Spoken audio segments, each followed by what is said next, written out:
12. All right, well, let's get going then. I want to make sure that I respect y'all's time. Thank you for being with us today. If you haven't already, please put your name in the chat box and answer the question on the slide. Why do you grow food at home?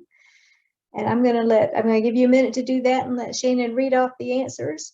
And then we will get started with harvest tips and techniques, our webinar for this week. If you joined us last week, thanks for coming back, and we hope to see you again in future ones as well. I am Heather Kolich. I am the Ag and Natural Resources Agent for Forsyth County Extension. If you're not familiar with Extension, we are the outreach branch of the University of Georgia.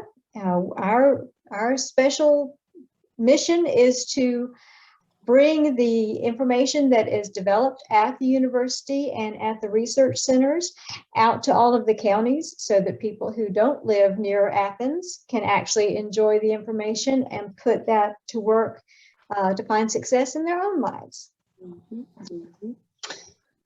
We have got more answers to that question for you, Heather. Right. We've got lots of people saying they enjoy it, but that being said, we have Winston replied with seeing things grow, and he's had it his entire life. So it's a nice thing to continue. It is the true farm to table. It's healthier and tastier. A lot of to eat and similar reasons to that.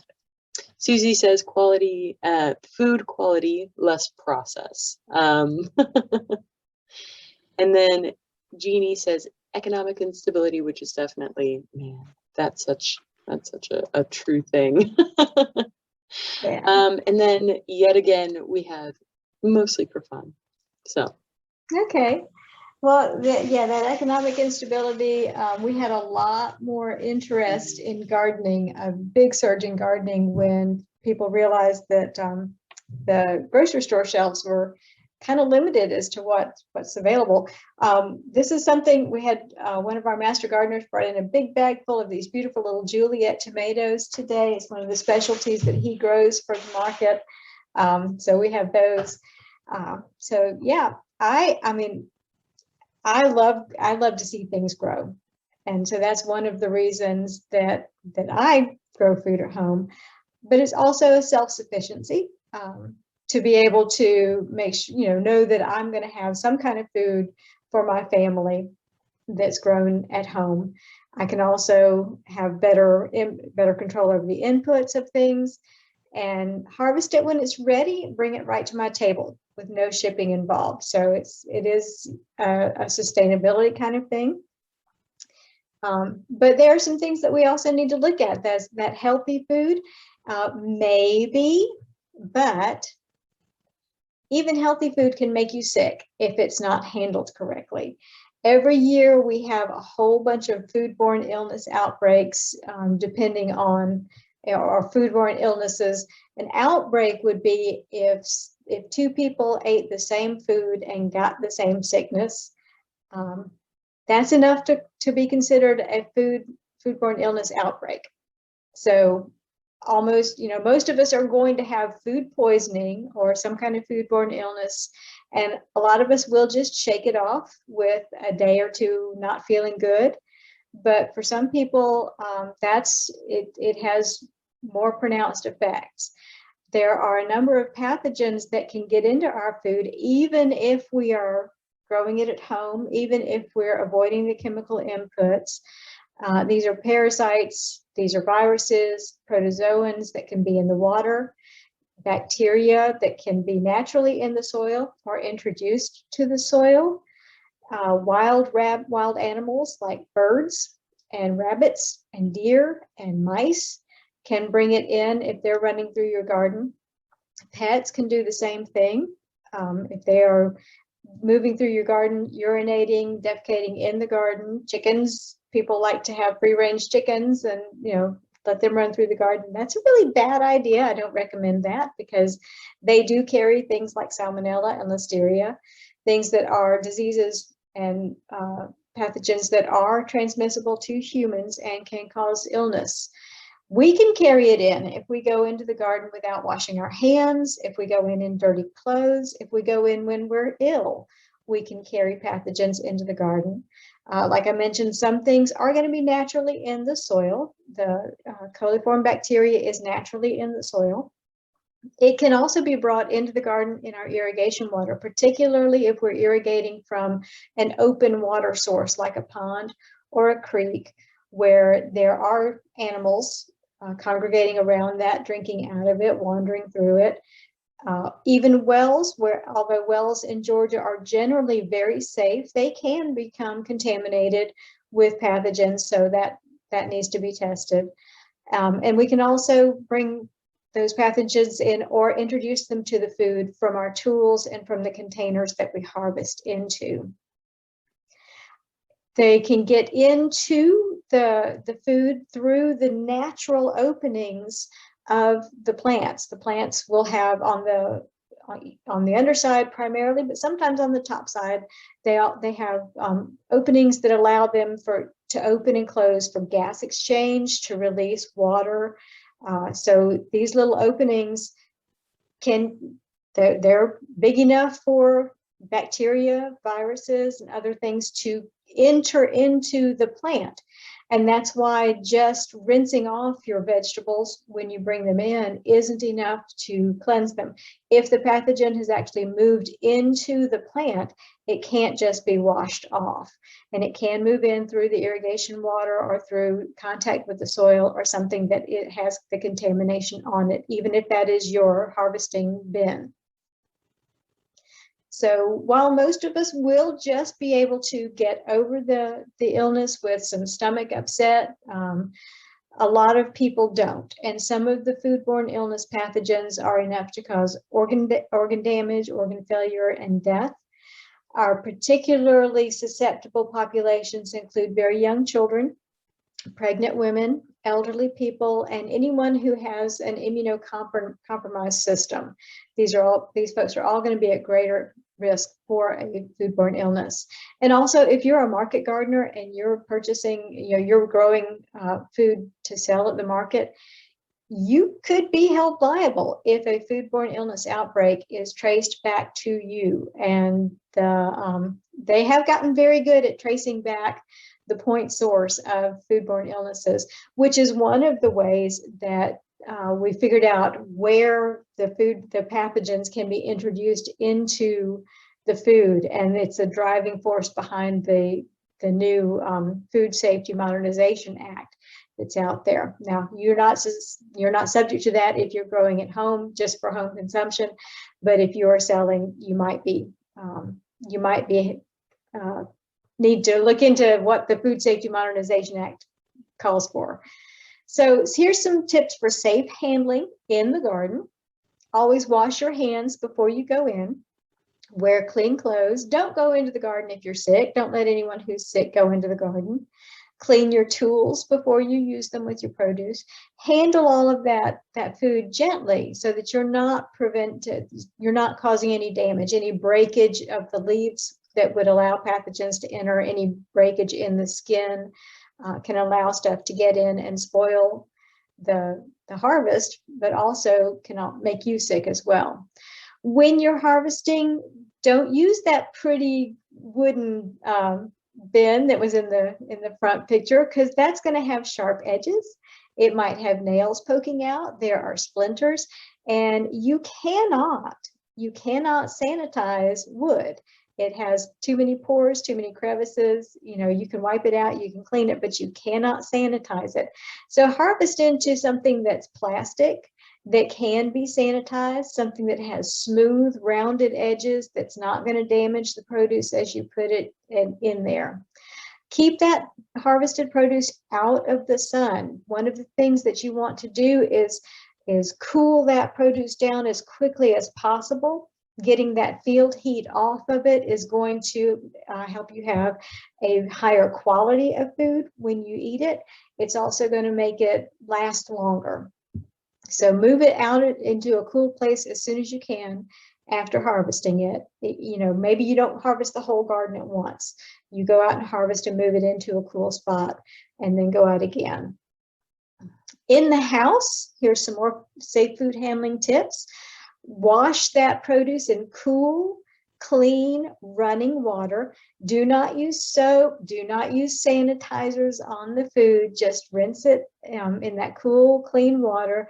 That'll help get the field heat off of it. It'll help clean it down before you put it away or process it. Discard anything that's damaged. If you've got something with spoilage on it and you store it, that spoilage is going to spread to the rest of the produce. So you might lose the whole harvest. And this is especially important if you are harvesting lettuce, tomatoes, something that is generally going to be eaten without being cooked. If you're not going to use it immediately, most types of produce should be refrigerated. That's not true for everything. You don't want to put tomatoes, certain other things in the refrigerator. You want to keep them at a warmer temperature than what's in the refrigerator.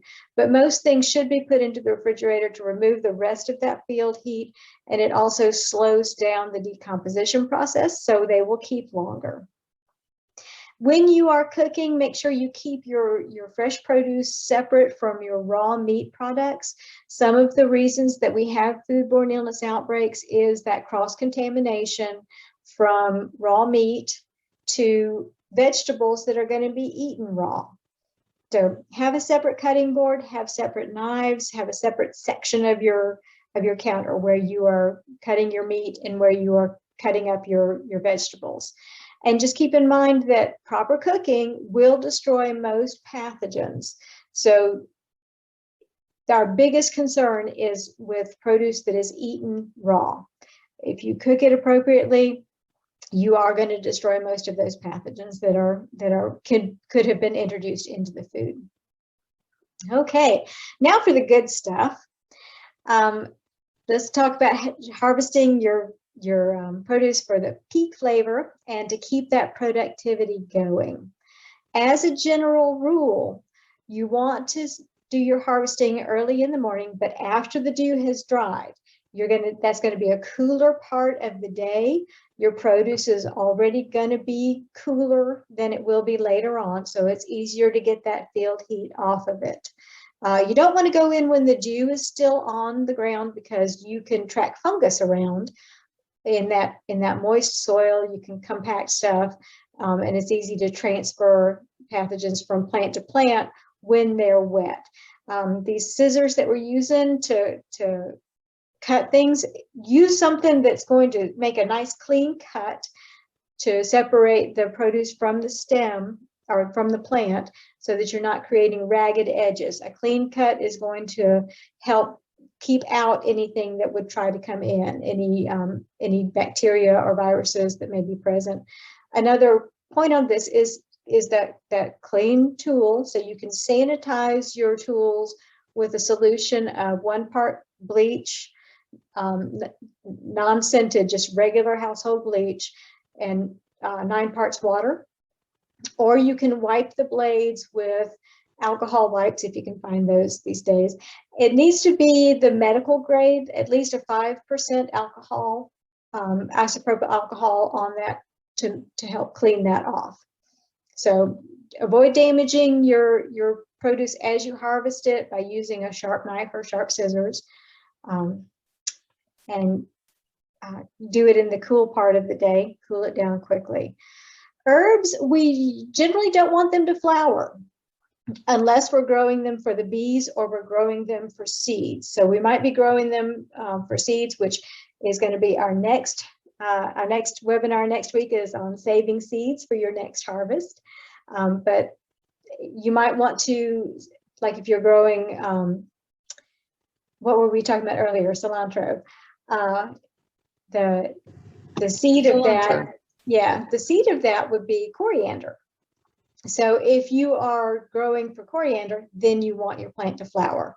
But if you're growing this basil for making pesto or something, you do not want that plant to flower because it starts putting all of its energy into that flower and into seed production. And that means that your leaves, which you're using to flavor food, are going to be bitter. So snip off that as soon as it starts flowering, snip that off. Don't let it flower. When you're harvesting, you want to take 1/3 or less of the growth, unless you're doing chives. We'll talk about that in a minute. If you take off more than 1/3, you're going to put too much stress on that plant, and it might take it a real long time to recover from that. If you are harvesting for pesto, of course, you got to take a lot of leaves. So allow a longer time for recovery before you do your next harvest on that. Again, early in the morning, after the dew has dried, but before we get too hot. Blackberries and blueberries, they should be plump. They should be fully black or fully blue. And with the blueberries, if you look here, you can see they have kind of a powdery look to them. When they look powdery and they just roll into your hand when you try to remove them, then they're ripe. They're ready to be picked. If your blueberries are still shiny, they're not ready yet. They need to get that powdery coating on them before they're ready. Some of them are more resistant to being picked, so they might it might take a little more effort to get them off. But most of them, especially the newer cultivars, they are bred to have an easier removal. They'll have a dry scar where you take them off, and that actually having that dry scar instead of tearing the skin is another benefit for longevity, for longer keeping of them. None of these berries are going to ripen all at once. So you're going to need to go today, tomorrow, the next day, and harvest them as they come along. But the longer you have the plants, the more prolific they become. Peaches these are one of the fruits that will continue to ripen after picking. And there's a lot of good reasons to pick peaches early. There are even more reasons to avoid planting peaches at all in our part of the world. These reasons include plum curculio, brown rot, the peach tree borer, the lesser peach tree borer, the cutting moth, all kinds of pests are going to love your peaches before you get an opportunity to. But if you are growing peaches, avoid them early. Avoid them early, yeah. Avoid them before you plant them. No, if you are growing peaches, harvest them early. They will continue. Spread them out on a tabletop or a countertop, not in the sun, but somewhere indoors where they will continue to ripen over time. This will help prevent the sap beetle infestations. That's one of the reasons that you have wormy peaches. Plum curculio is another reason that you have wormy peaches. The sap beetles are attracted to the maturing fruit. So get them in early, let them ripen inside, and you'll reduce some of that. Cantaloupes, anybody growing cantaloupes? I guess I should have asked, what are y'all growing? If you want to put that in the chat box, let us know what you are growing and how your harvest is going so far. How's your production going so far? I know that earlier a lot of people were mentioning vegetables, but there was a mention of herbs. Okay. I don't think I've seen any discussion on fruit just yet. But we might want to wait a few minutes to see if someone has some input. All right. So cantaloupes are another thing that they're, it's like, how do I know? Well, there's something called full slip. And the cantaloupes are ripe when the stem will just separate easily from the fruit. So this is one you're not going to cut from the vine. This one you're just going to wait until the stem separates easily from it. And if you look here, I mean, that looks like a pretty wet scar. I was talking about a dry scar with the blueberries. This is a pretty wet scar. So this is something that you need to definitely protect from contact with the ground or contact with anything that might expose it to pathogens. And I would recommend rinsing that outer skin before you start cutting. There was a foodborne illness from cantaloupes a few years ago that the outer skin was contaminated with salmonella. And when you take the knife through to slice it open, they were actually carrying the salmonella down into the fruit from the skin on the knife. So rinse it off before you cut. Honeydews, if anyone's growing those, they are going to be ripe when the rind loses its little fuzziness, its pubescence, the hairs on it. So when those are all gone and it's nice and bald, that's when it's ready, and that one is going to be cut from the vine because it doesn't just slip. I've got a few answers for you. Okay, great. We've got, as far as fruit goes, we've got a lot of tomatoes, watermelon, pumpkins, peppers. I see eggplants from Sharon. We've got cucumber. Carrie is growing the cantaloupe. Gina's got blueberries and strawberries, and then a lot of herbs. Good. Squash is represented pretty well. So moving on to some of the vegetables, we've got lots of broccoli. We've got a fair number of beans too. Snow peas, carrots, a few other root vegetables as well. Okay. So, some pretty strong representation. I see Malabar spinach too, actually, yeah. which is awesome, Heather E. All right. So watermelons, unfortunately, this rainfall is not good for the watermelons. It's going to be a rotten year for them. There's been a lot of disease going around, and the hearts are all shriveled up and not very sweet this year. But so now I mentioned that peaches are going to continue to ripen after you pick them. Tomatoes will the same, but there are things that don't. So there are certain things that you need to wait until they're fully ripe before you harvest them. That includes apples, cherries. I throw in there with the peaches. Don't grow them here. None of the stone fruits are gonna do very well here. Strawberries are excellent. We've got a great climate for strawberries if you want to do some of those. Watermelons, we have a nice long season to get those watermelons ripened, but sometimes we have, not very good things. Strawberries in particular, you need to use them very quickly after you harvest them because they're so full of moisture and so tender, they do not store well. Potatoes, moving on to the vegetables, these are going to be planted early in the year and then harvested in June or July. Anybody growing potatoes? I don't think I've seen. Oh, we've got a yes. Gina looks like she's growing some potatoes. Okay, so yeah, first you can't see it. You can't see them. So how do you know when they're ready to plant? Well, first they're going to flower. So we've got the little flowers up here. They are related to tomatoes. So the flowers look a little bit like tomato flowers. Then after they flower, you're going to let them flower. After they flower, the plants are going to wilt and start dying back. And that's your clue that your potatoes are ready to harvest. Before you start digging, you can reach right under the soil and get those small little new potatoes and harvest those first. And actually, you can harvest those along as the plant is growing. And then carefully dig into your soil and lift up your potatoes, wash them off, and get them out and ready to eat. Squash and cucumbers, pick early and often. You want to scout your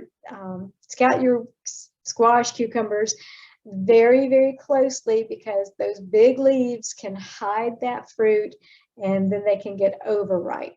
But again, if you pick them early, if you pick them often, picking them young, you're going to have better eating quality. They're not going to be tough. They're not going to be full of seeds. They're going to be a better quality for eating. Picking them often is going to encourage that plant to make more flowers so that they make more food. The whole end game for the plant is reproduction. They need to make a mature fruit full of seeds so that they ensure their survivability for next year. Those seeds are great for the plant, but they're not so good for the palate. So get out there and look under those leaves, lift them up. Might want to wear some gloves because some of these things have some little spines on them. But look down in there and make sure that you're getting them while they're still young and tender. Beans and peas, these are some great and easy summer plants to grow. You can also grow the pod peas in the fall and in the spring when it's cooler.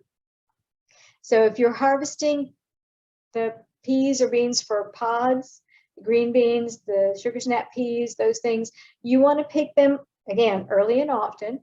Pick them while the seeds are still babies before they get really plump and start pushing things out.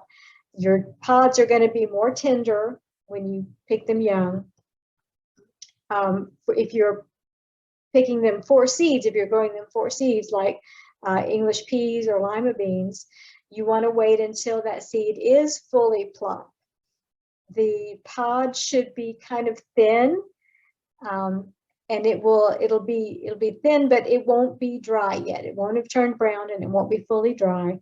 It should split open easily, and you should be able to scrape your peas out or your beans out of there pretty easily. They should detach really well when they're ripe. For dry beans, you do want to wait until that pod is all the way brown, all the way dry. You should be able to hear the beans rattling around in that pod when they're ready. And they're going to be, they're going to keep producing through a long season. So if they're still producing and the frost is coming, and our frost date, our first frost is usually right around Halloween. If you've got some that are not quite dry, not quite ready to harvest yet, and that frost is coming, you can just pull up the entire plant, wash off those roots good, and then hang it upside down indoors and let it continue to dry. And then you can harvest those when the pods are fully dry. Corn is, you gotta look, you gotta mash, you gotta to know when it's ripe, when it's ready. Your corn should have a green husk and a brown silk. And if you can kind of feel the ear up to the tip, you should be able to feel some kernels all the way up to the tip.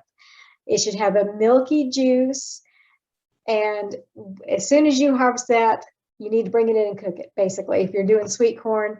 Now, some of the newer varieties will hold their sugars longer, so you don't have to rush in. They used to say, get that pot boiling before you go out and harvest the corn, because with the Silver Queens and some of the older sweet sugars or older sweet corns, that sugar starts turning to starch almost as soon as you cut that off of the plant.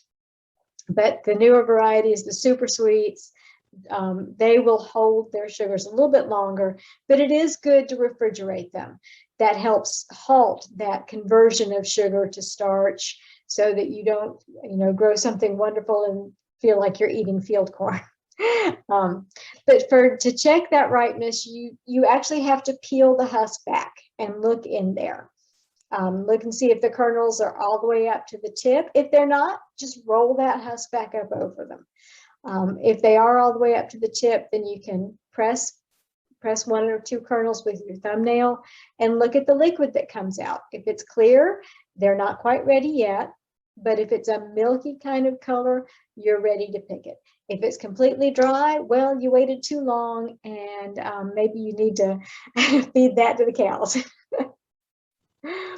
Tomatoes, we have a lot of diseases that can affect tomatoes, but we also have some pests that are going to come out, especially as they start turning ripe. So again, you can thwart some of those insect pests by picking them as soon as they start to blush. When they have just a little bit of pink on them, a little bit of red, you can go ahead and bring them in, put them on the countertop. Again, not in the sun. You don't want them in the sun, but just put them on the countertop, and they will continue to ripen. They'll taste just as wonderful as if they had ripened on the vine, but you'll have fewer pest problems, And again, because you removed that fruit early, that plant is going to say, hey, I guess I better make some more flowers.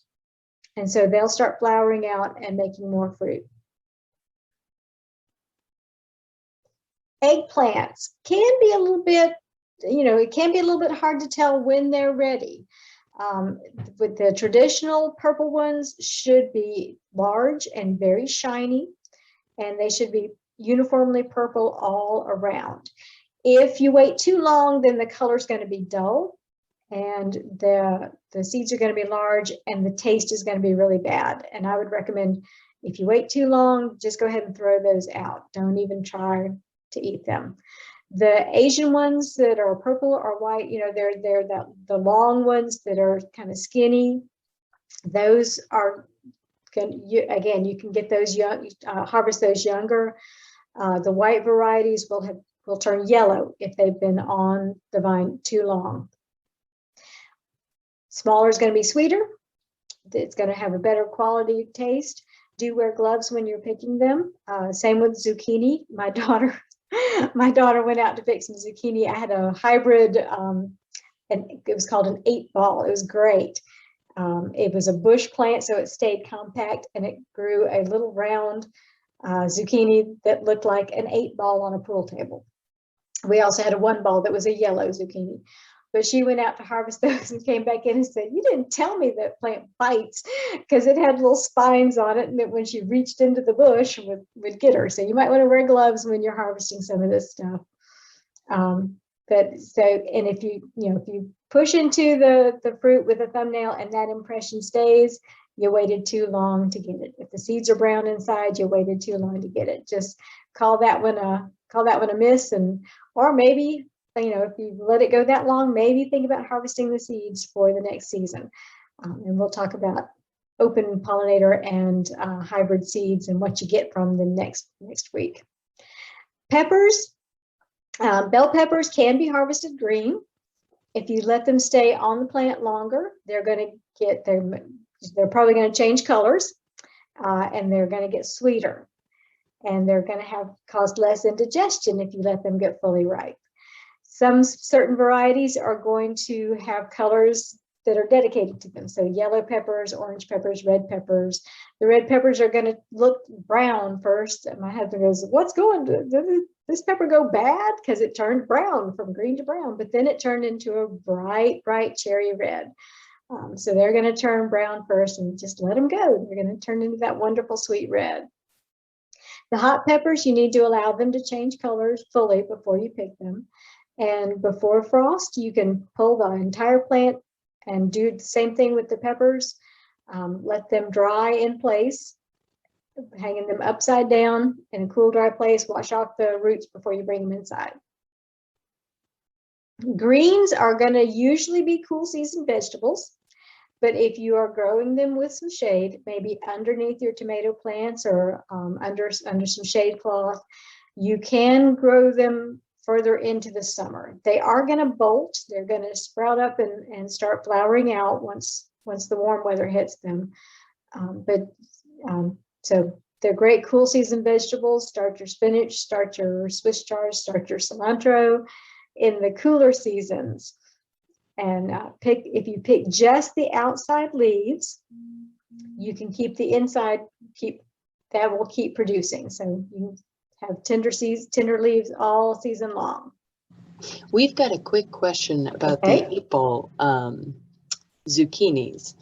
Ben is asking if they are resistant to squash vine borers.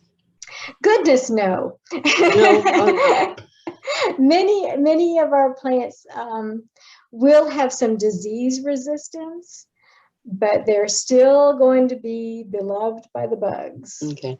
And Ben, you were the one who was asking about the squash vine borers last week, right? Yeah. So I'm sensing a pattern. Sounds like they're really bad in your garden. So, and we were discussing after the webinar last week about that. So there is kind of I guess a hack for keeping the squash vine borers off the vines or out of the vines. It has to be done early. You can wrap the vine with some aluminum foil, but it's important that you pull the soil back away from the vine so that you can actually get the foil into the ground and then close it back over. But if you can just make that barrier around the vine, that will help keep the squash vine borers from being able to bore into that vine. Okay, so there are some secondary edible parts of the things that we have talked about today. Swiss chard is actually a beet that has been modified to grow greens. So that's, they do need to be fully cooked. Squash blossoms can be eaten, but only use the males because the females are actually attached to the fruit. That's how you can tell a female from a male vine or male blossom. The females, you're actually going to see the fruit behind the blossom. The male flowers will have this very skinny little petiole on them. So that's how you can tell those apart. Watermelon rind is edible. My golden retriever loved them. That's the only thing she would bother in the compost bin, but she would go and pull the watermelon rinds out of the compost bin. But those can be pickled and made into pickles. Celery leaves and seeds can substitute for parsley. Broccoli and cauliflower, you can eat those stems. They're just as tasty as the rest of it, and little easy. They hold together a little easier, so you won't have to worry about the meat in your teeth. Most of these need to be cooked before you eat them. And again, that's part of the food safety stuff. If your garden is so productive that you have more than you can eat or give away, you can preserve some of your produce by canning, by freezing, or by drying. There are food safe methods for doing that. Doing it wrong can be deadly. So we recommend that you don't use old methods that grandma passed down, but that you look at the National Center for Home Food Preservation. That's online. Shannon, can you put that, can you put that link into the chat box? So Shannon's going to put some links into the chat box for you here.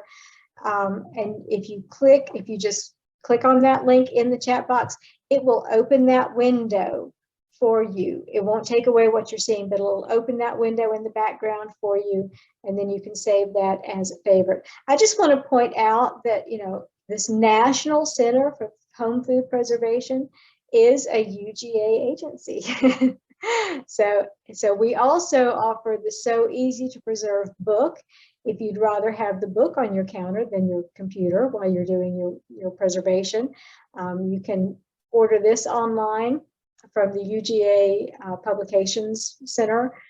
Some extension offices will also have them. So if you're not, we do have some here in Forsyth County. If you're not local to us, call your extension office and see if they have that for you to purchase. So, and we do have extension offices in nearly every county in Georgia. So there should be someone local and close to you. All right, so now I'll take any other questions that you have, and I want to ask you a question too. What will you do differently because of something that you learned in today's webinar? If y'all want to put your questions or your answers in the chat box, or you can unmute and ask your question online. Nancy mentions that broccoli leaves are also very good. Yeah, and someone said they're growing broccoli in July. You must have that in some super shade, some kind of cooling place, because that is definitely a cool season plant. Carrie says that she has a cucumber that is very fat but starting to turn yellow. Should she harvest it now? You should have harvested it a few days ago. I would not eat it if it's yellow. It's not going to taste good. But if you are planning, if it's a really good cucumber that you would love to grow again, and it's an open pollinated thing, let it keep growing, and tune in for Beverly's webinar next week and learn how to harvest those seeds. I think I never really realized how many fruits and vegetables need to be harvested early as opposed to later. Yeah, early is then you're going to have a better chewing experience with a tender bean than we had some snap beans last week that were just we'd waited too long, and they were tough. Get them while they're young, get them while they're early. I got some from a store that were tough. Yeah, look for the small ones. So here are some more places for you to go for information.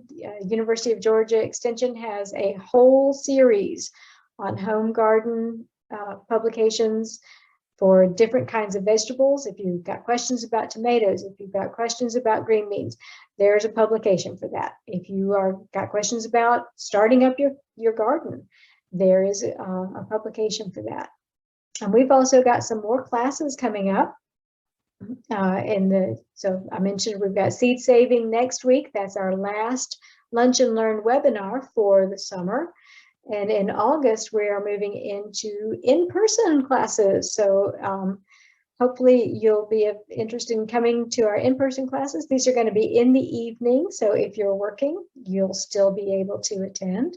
And they will be at the Forsyth County Extension Office. We've got fall gardening coming up on August the 5th.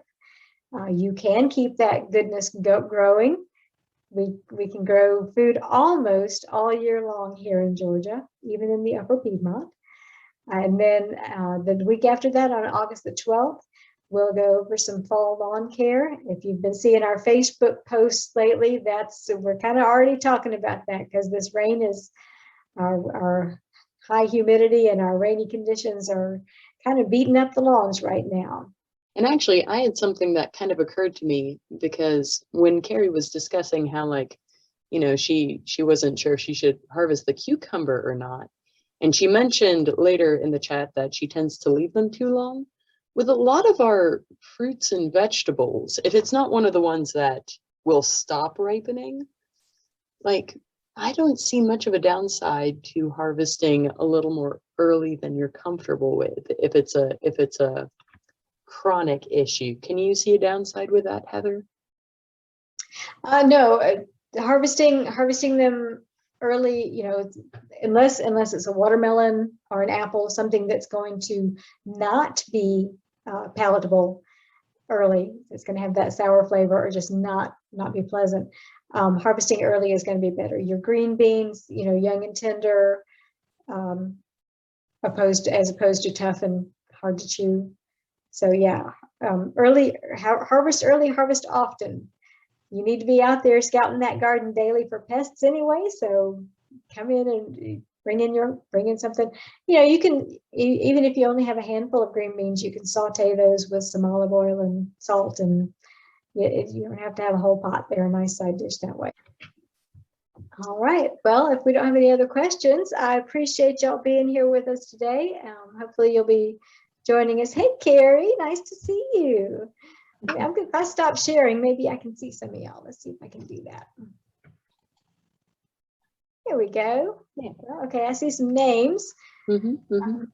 So thank y'all for being with us today. Hopefully we will see you again next week, and maybe in person as well.